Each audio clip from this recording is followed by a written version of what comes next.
가장 대표적인 성장주가 뭐냐? 반도체를 포함한 AI, 자동화, 신재생에너지, 전기차 부품이에요. 그렇다면은 우리는 그럼 국가별로는 어떻게 투자를 하냐면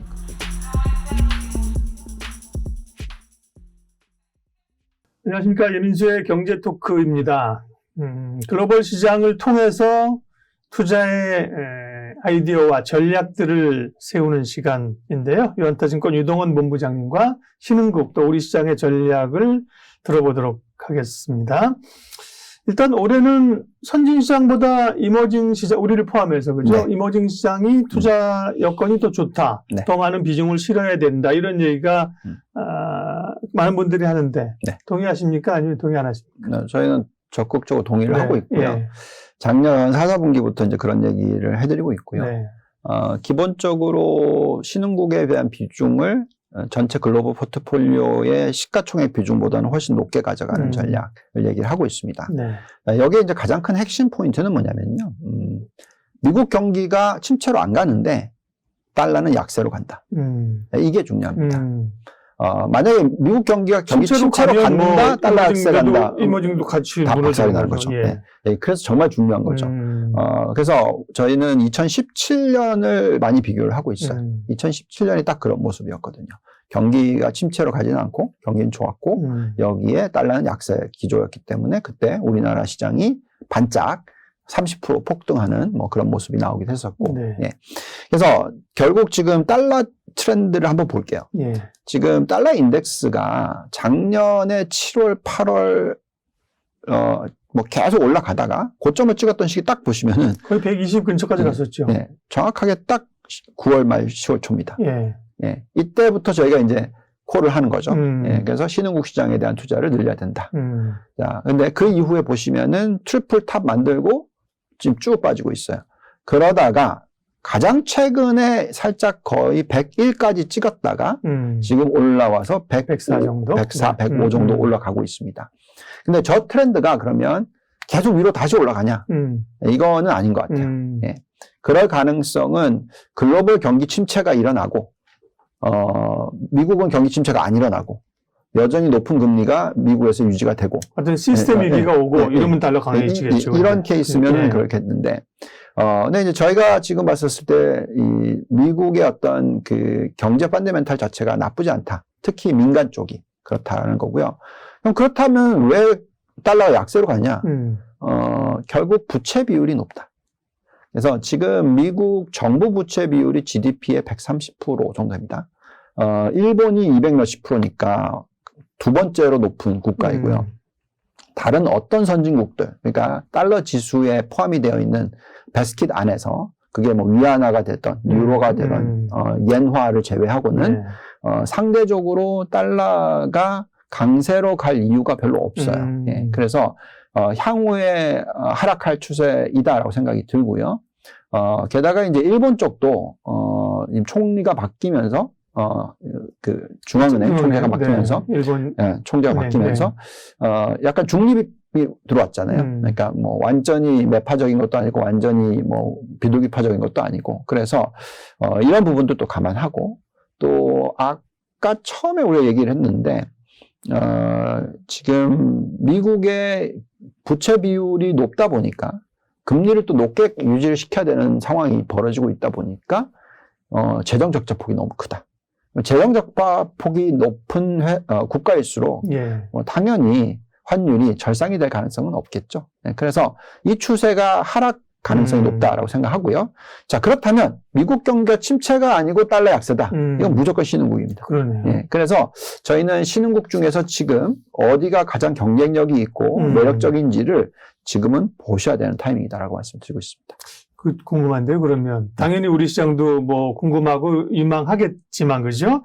이 뭐, 달러 굉장히 중요하네요. 달러와 주의가 강세로 못 갈 거기 때문에 경기 침체로 안 간다, 이머징 봐야 된다. 그러면 주목되는 국가들은 어디입니까? 그래서 한국이 올라오는 거고요. 그래서 우리 중국 얘기했었고요. 자, 이게 참 재밌는 그림을 그릴 수가 있어요. 우리가 계속 얘기하고 있는 게 인플레이션이 낮아져야 된다잖아요. 그래야지 모든 게 다 정상화가 되는 거고 모든 게 또 좀 안도가 되고 증시도 좀 편안해질 거다라는 얘기를 하는 건데 결국은 작년 같은 경우에는 인플레이션이 워낙 높았어요. 특히 그 공급망에 의한 인플레이션이 높았죠. 공급망에 의한 인플레이션이 높으면은 제조기업 같은 경우에는 영업 마진이 많이 빠지지 않습니까? 그래서 대표적으로 얻어맞았던 게 우리나라 반도체가 되는 거죠. 마찬가지로 중국도 제조업들이 많기 때문에 결국은 마진율에서 영향을 받았고 실적이 좋지 않을 수가 있었죠. 그렇지만 올해는 지금 뭐라고 얘기하고 있습니까?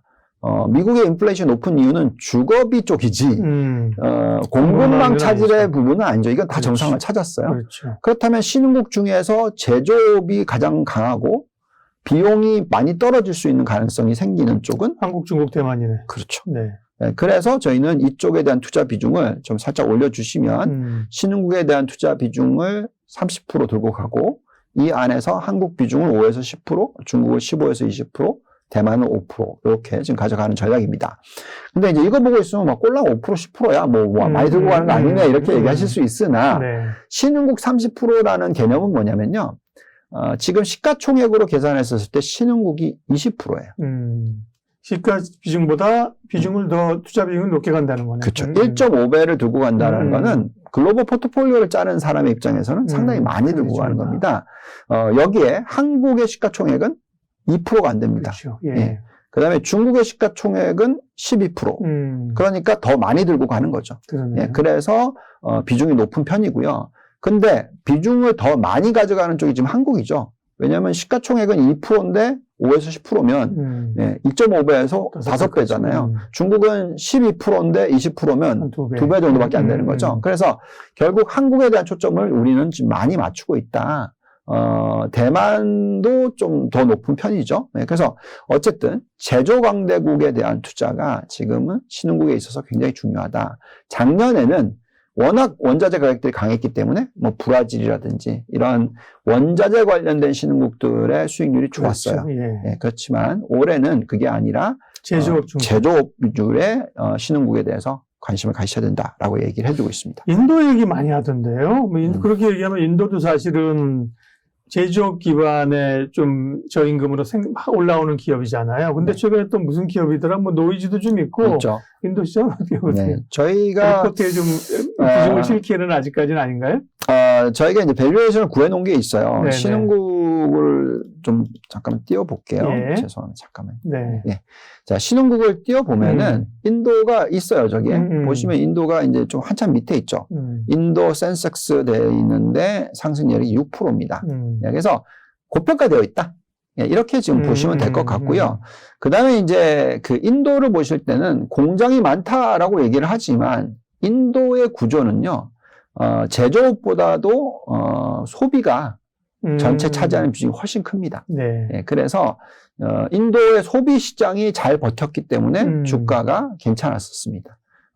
그리고, 지금은 우리가 계속 얘기하고 있지만 아무래도, 제조업이라든지 인플레이션 낮춰주는 효과라든지 글로벌 경기 회복에 대한 가능성에 대해서 지금 얘기를 하고 있으니까, 이런 가운데서는 인도보다는 아무래도 한국과 중국, 대만, 베트남, 뭐 이렇게. 예, 좋습니다. 예. 그러면 이제 우리 시장 얘기를 조금 더 압축해서 들어오게 되면요. 네.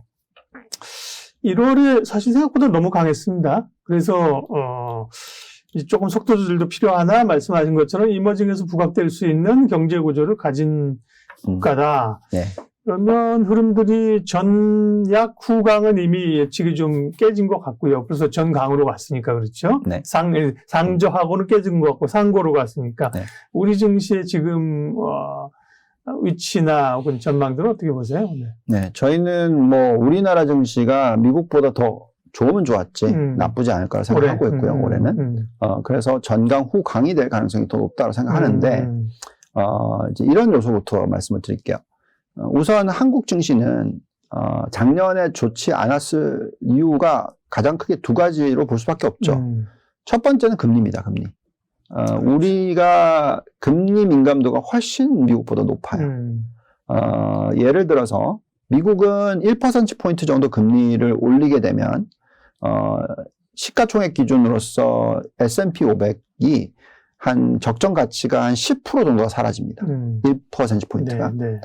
근데 우리나라는 코스피 기준으로서 440포인트가 사라져요.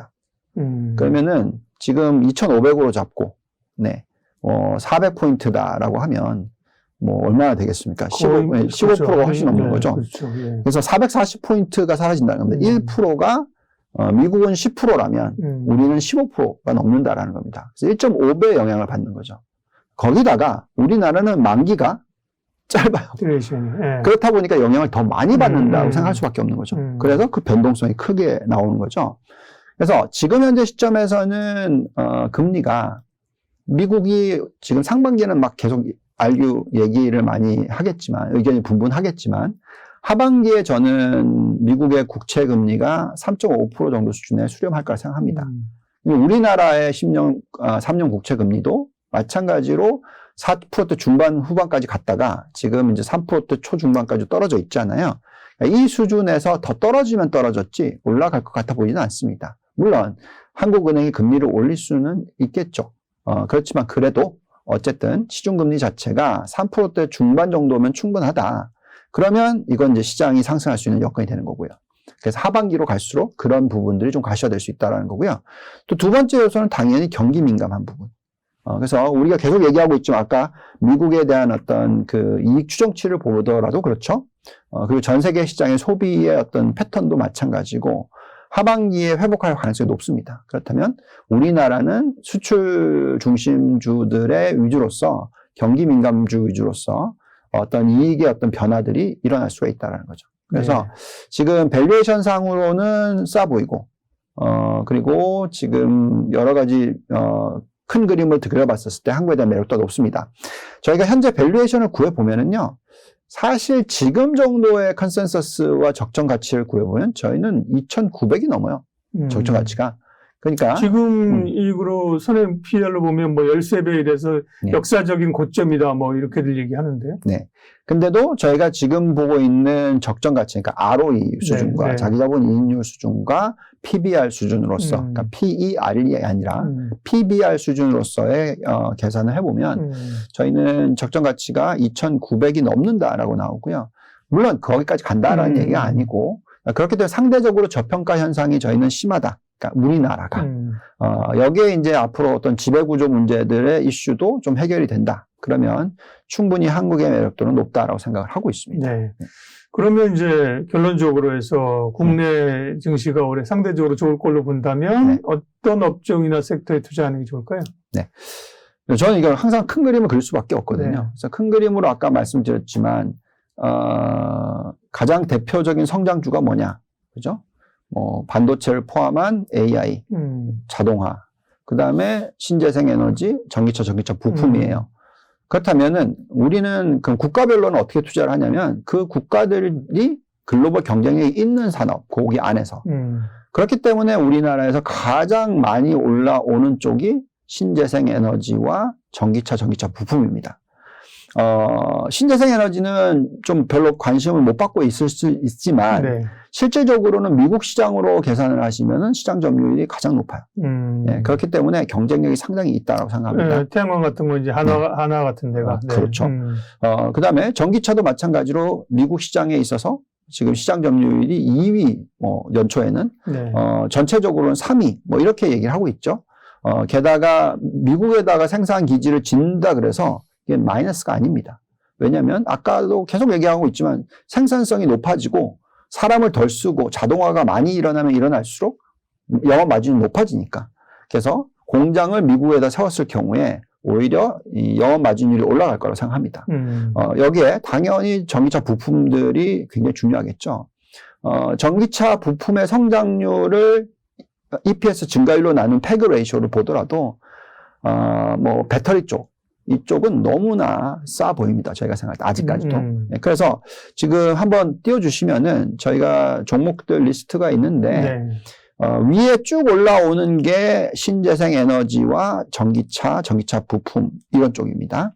그리고 가끔씩 이제 올라오는 게 보시면은 이제 조선주 또는 호텔 신라, 해운, SK 하이닉스 이제 반도체 올라오고 등등 이렇게 올라옵니다. 물론 이건 이제 대형주 위주로 저희가 뽑아 놓은 겁니다. 네. 그래서 저희는 글로벌 경쟁력이 있는 산업만큼은 투자를 하는데 우리나라가 가지고 있는 가장 대표적인 경쟁력이 있는 산업은 그 세 개가 다 포함이 된다는 거죠. 반도체와 신재생 에너지와 전기차 부품이라는 겁니다. 그래서 이 세 개 업종에 있어서는 우리나라도 계속해서 초점을 맞추고 투자를 할 필요가 있다. 이렇게 얘기를 해드린 거고요. 그 다음에 이제 간혹 가다가, 보시면은 이제 항공이라든지, 신라 호텔이라든지 이런 것들이 올라오는데, 이거는 지금 제가 말씀드렸는지 모르겠지만, 소비가 여행 관련된 리저 쪽은 너무나 지금 많이 올라가고 있다. 저도 지금 여행 한 번도 안 갔는데, 네. 예, 이제 올해 4월에는 처음으로 이제 해외여행 갈 거거든요. 그러니까 그런 것들을 계산했을 때, 이런 쪽에 있어서도 좀 단기적으로 관심을 가지실 필요는 있지 않을까, 이렇게 생각하고 있습니다. 네, 우리나라 시장 그리고 종목의 상대적인 매력도 투자할 만한 기업까지 정리를 해주셨습니다. 유한타증권 유동원 본부장님과 오늘 함께했습니다. 시간 내주셔서 고맙습니다. 감사합니다.